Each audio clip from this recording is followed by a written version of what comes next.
Greetings all, this is Dickie Adams with Pocketnow.com, and today we're taking a closer look of the hardware on the Motorola Photon 4G for Sprint. So sit back, relax, and enjoy the show.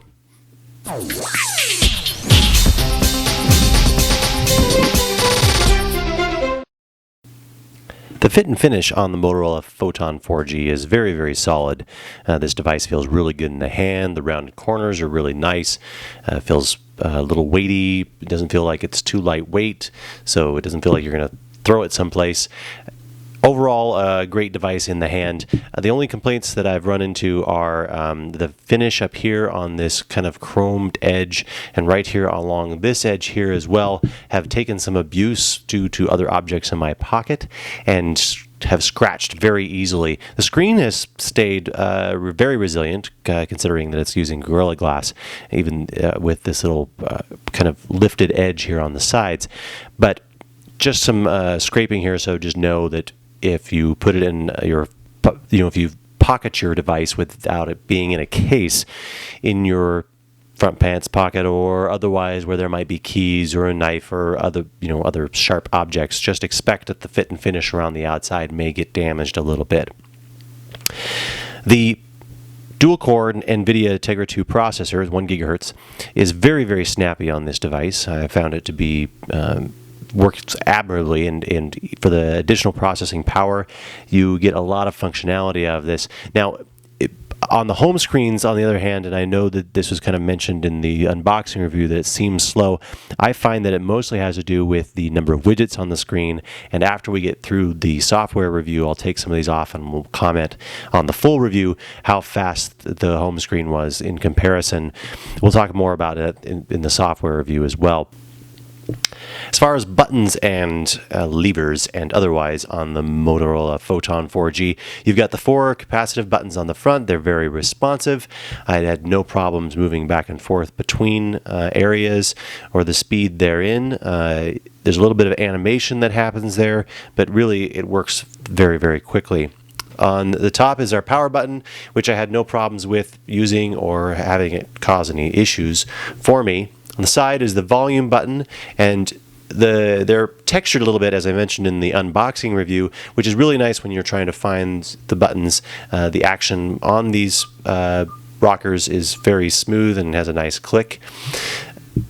The camera button is that same textured feel, but it is only a single actuation, meaning that you press it down and the camera takes the picture. There is no half pressed for focus, and we'll come back to that in just a minute and talk about the reason why that's important.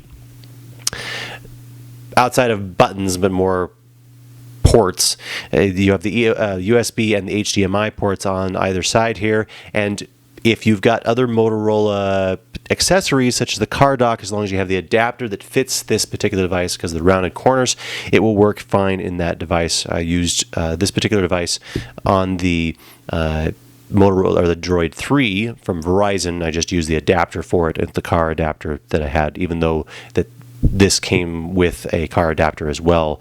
The review unit did. Just wanted to make sure that it was, the functionality would be the same there. On the back, the kickstand is nice and solid. It has a little bit of a issue on this side right here, where it can get tipped over pretty easily if you hit it in the wrong spot. But as far as setting it up to act as an alarm clock, it works pretty well. And for watching movies, it works pretty well as far as I've been able to find. This stays magnetically closed, so it doesn't flop open when you're putting it in your pocket, which is fantastic. The camera on the Motorola Photon 4G is 8 megapixels. It does 720p recording, and the device itself can do 1080p playback. It's got dual flash. Unfortunately, and we kind of talked about this camera button over here, this thing takes a long time to focus. The Motorola Photon 4G is like a lot of its Motorola siblings recently, that you press the button to take the shot, it does a focus, and then finally takes a shot, and it can take just enough time that you either lose the shot or the shot still comes out blurry, which is a little disappointing. Video is a little better, and we'll have samples of both of those in our final review. One thing to note on this comparison to Droid 3, it does not suffer from the kind of bluish tint that the CMOS sensor or the camera sensor in the Droid 3 had suffered from, if you read our full review on that. Front-facing camera is just a standard webcam. It's great for items such as Skype or otherwise, which is nice. Now, this is Motorola's first 4G phone for Sprint. It is also a world device. It does have a SIM card in it. Unfortunately, since it's locked for domestic use, only for outside the United States does this work. We weren't really able to test that functionality very well. But it is a world device, let's just say that. It has 16 gigs of onboard memory. It has a slot for additional memory and using micro SD up to 32 gigs, but it doesn't come with one included, which was a little bit of a disappointment there, but what can you say? Battery life on the Motorola 4G is fantastic. The QHD display with the pin tile technology seems to just sip the battery very, very quietly, unless you have the 4G service turned on, and then it seems to chew through it pretty quickly.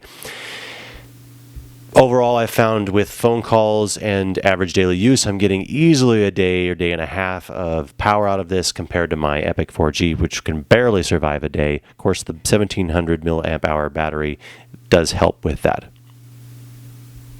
As far as speeds go on this device, as you can see here, when we get into the actual 4G area, I get 12 and 1.6 up, 10 and 1.6 up.